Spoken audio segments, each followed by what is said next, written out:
Let me begin by asking you to turn off your mobile telephones, by which I mean mobile communication devices, cellular telephones such as Palm Pres, iPhones, Androids, Nokias.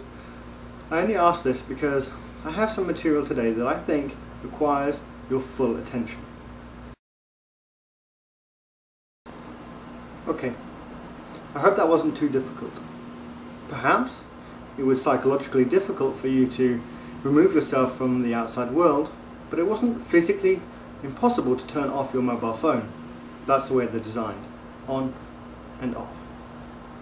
Now, knowing it is just that easy for me to persuade you to turn off your phone on the meagre chance that I have something interesting to say, but what if I were to tell you that your life depended on it? Perhaps it's the life of someone you love that depends on it. Or even, what if it's the life of someone you've never actually met, but to whose funeral you're going to consider going to assuage your own guilt? Could I persuade you then? Would you turn off your phone under these, perhaps extreme circumstances? Well, the evidence I'm about to share with you proves that talking on the phone while driving is very dangerous, and that the US is one of the last countries in the modern world that does not have a nationwide ban.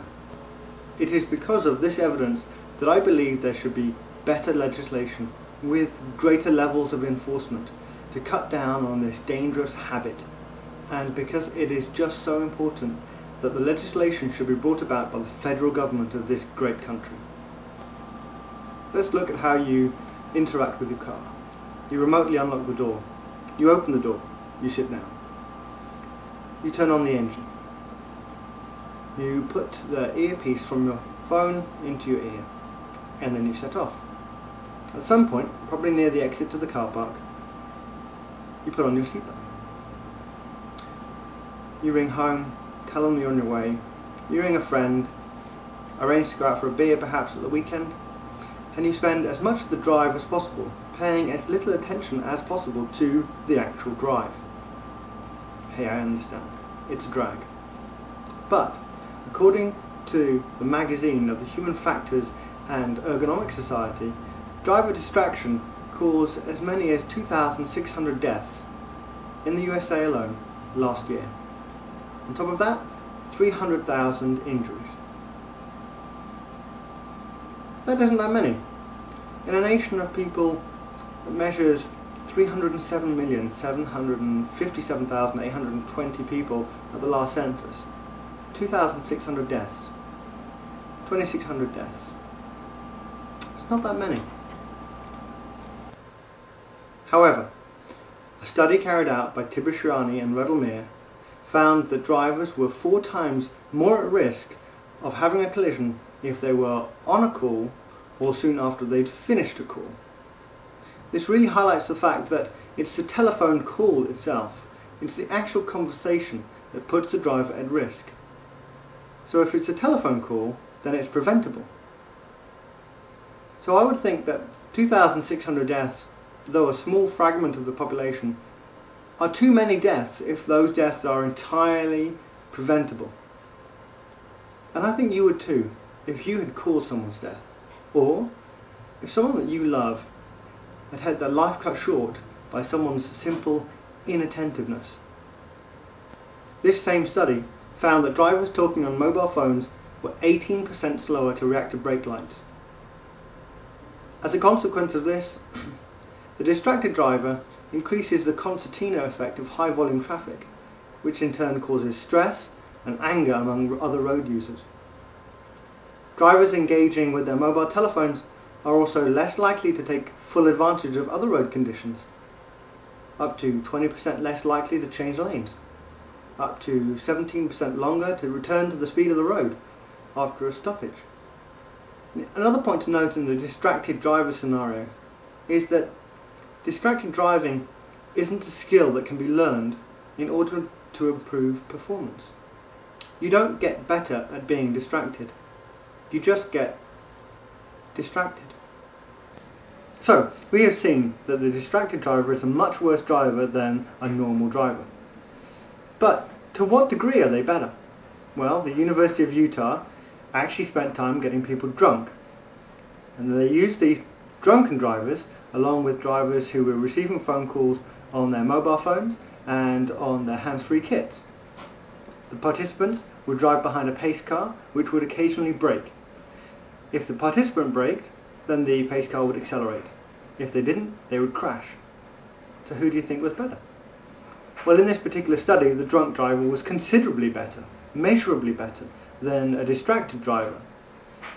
Even though the distracted driver knows that they're distracted and they leave enough room that they think will allow them to brake. It's not enough room, and they're not concentrating on the road, so they don't see the car braking. And they had many, many more crashes. The drunk driver, on the other hand, is concentrating on the road, so they didn't crash. In the United States, the choice to have a ban was devolved to the individual states. And at that point, the chance to have a sensible and serious law was almost entirely forfeit. The list of countries that do have a nationwide ban lists from Australia to Botswana, from Turkmenistan to Zimbabwe. Including in that list is almost all of Northern Europe, apart from Spain. In fact, notable in the list is Australia, where there are individual states who run their own laws, but unlike the USA, the federal government passed a law down banning mobile phone use. In fact, the USA is only notable for its dearth of movement of many states' laws. Other than federal land, 6 states, District of Columbia, the US Virgin Islands, and a few other localities and cities have actually passed a law that requires people to not use mobile phone use in their cars. The difference in the attitudes of each of the states is quite amazing. Connecticut has a ban on the books from 2005 and also bans young adults from using hand-free kits. Whereas Colorado has no ban other than teens on a restrictive license, but they can't even be stopped for this crime. They can only be given a citation if they were in commission of and stopped for another violation. It's the law of preemption. It doesn't make any sense. It's illegal, but I can't stop you. Curiously, the one thing that many of the states do agree on is that the school bus driver must not use a mobile telephone. Seemingly, this protects our children. However, if we perceive some danger to our children from drivers with mobile phones, why is it better that the accident happens to the bus rather than the bus has an accident? Is a no-fault crash more survivable than a fault crash? Additionally, 6 states have made it possible for cities and other localities to pursue a local ban. Illinois has allowed this, and Chicago banned the handheld mobile telephone soon after. Whereas 8 states have passed legislation specifically to restrict localities passing any law to prevent mobile telephone use at all. Mississippi, for example, has passed the above restriction and yet has passed no other legislation. So basically, you're not allowed to, and we're not going to. So what if legislation is difficult?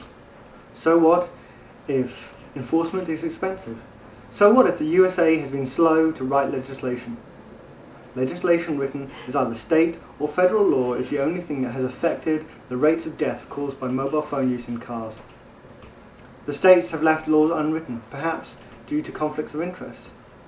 Now we all know that traffic is an evil we have to live with day in and day out. And the balance of life and work means that we want to spend the time in between the two doing as much as possible. But before you make that next call, please consider whether or not the person you're calling will be driving. Because if they are, I think you probably would rather they arrived home sooner and safer because their telephone and the telephones of other drivers remained untouched for the journey. A law totally banning the use of mobile phones by drivers will save money, will save lives, traffic will benefit, roads will appear less clogged, and however the legislation is handled, it should be brought about by the highest authority in the USA, and it should be strongly enforced throughout the country. A car becomes a deadly weapon when handled without due care and attention. And I believe that every driver should be fully accountable for their decisions and their actions while they're behind the wheel. Thank you very much.